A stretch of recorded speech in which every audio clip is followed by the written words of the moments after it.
Hello guys, എല്ലാവർക്കും ഗീതാ ഗോവിന്ദം പുത്തൻ promo വിശേഷങ്ങളിലേക്ക് സ്വാഗതം. അങ്ങനെ നമ്മുടെ പുതിയ പ്രൊമോയിലെ നമ്മുടെ അച്ചാസ് നമ്മുടെ മാർഗഴിയുടെ ഫോട്ടോ സഹിതം കൊണ്ടുവന്ന് കാണിക്കുകയാണ്. ഇതാണ് ഗീതുവിൻ്റെ അപര എന്നും പറഞ്ഞിട്ട്. അപ്പം നമ്മുടെ ഗോവിന്ദിന് എല്ലാം കൊണ്ടും മനസ്സിലായി നമ്മുടെ ഗീതുവിൻ്റെ ഡ്യൂപ്പ് ഇറങ്ങിയിട്ടുണ്ടെന്ന്. അങ്ങനെ നമ്മുടെ മാർഗഴിക്കിട്ട് തിരിച്ച് ഇങ്ങോട്ടെറിഞ്ഞ നാണയത്തിൽ തന്നെ അങ്ങോട്ട് പണി കൊടുക്കാൻ നമ്മുടെ ഗോവിന്ദ് ഒരുങ്ങുകയായിട്ട്. നമ്മുടെ മാർഗഴിയെ മനഃപൂർവ്വം കയറി പിടിക്കുന്നപ്പോൾ മാർഗഴി ഒന്ന് ഒഴിഞ്ഞു മാറുമല്ലോ, അല്ലെങ്കിൽ എന്തെങ്കിലും ചെയ്ത് പ്രതികരിക്കുമല്ലോ. അതിനുവേണ്ടി നമ്മുടെ ഗോവിന്ദ് മനഃപൂർവ്വം അങ്ങനെ ചെയ്യുകയൊക്കെയാണ്. പിന്നെ നമ്മുടെ മാർഗഴി നൈസായിട്ട് നമ്മുടെ രഞ്ജുവിൻ്റെ അടുത്ത് വന്ന് രഞ്ജുവിൻ്റെ ഇങ്ങനെ നാടിയൊക്കെ പിടിച്ചൊക്കെ നോക്കുന്നൊക്കെ ഉണ്ട് കേട്ടോ, രഞ്ജു അറിയാതെ തന്നെ.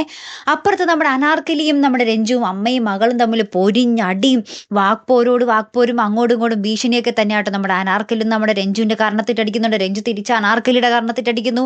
അപ്പം അനാർക്കലി പറയുന്നു, നിനക്കും നിന്റെ ചേട്ടനും 2 കുഴിയെടുത്ത് നീ വെച്ചോ, നിങ്ങളെ രണ്ടിനെ ഞാൻ ഇല്ലാതാക്കും എന്നൊക്കെ പറഞ്ഞ് നമ്മുടെ അനാർക്കലിയുടെ ഭീഷണി. അപ്പം ഈ ഒരു മകൾ ഭീഷണിപ്പെടുത്തുന്നതൊക്കെ നമ്മുടെ ഗീതു അവിടെ നിന്നും കാണുകയാണ്. സ്വന്തം അമ്മയും മകളും ആണെന്ന് അറിയാതെയാണല്ലോ അവർ ഈ പോരടിക്കുന്നത് എന്നോർത്ത് നമ്മുടെ ഗീതു ഭയങ്കരമായിട്ട് സങ്കടപ്പെടുന്നുണ്ട് കേട്ടോ. പിന്നെ എന്തൊക്കെയാകും സംഭവിക്കാൻ പോകുന്നത്? നമ്മുടെ മാർഗഴിയെ നമ്മുടെ ഗോവിന്ദ് കൈയോടെ പൊക്കിയാൽ എല്ലാ കാര്യവും പുറത്ത് വന്നോളും അല്ലേ? എന്തായാലും കാത്തിരുന്നതിനെ കാണാം. അപ്പം അടുത്തൊരു വീഡിയോയുമായി വരുന്നത് വരയ്ക്കും ഗുഡ് ബൈ.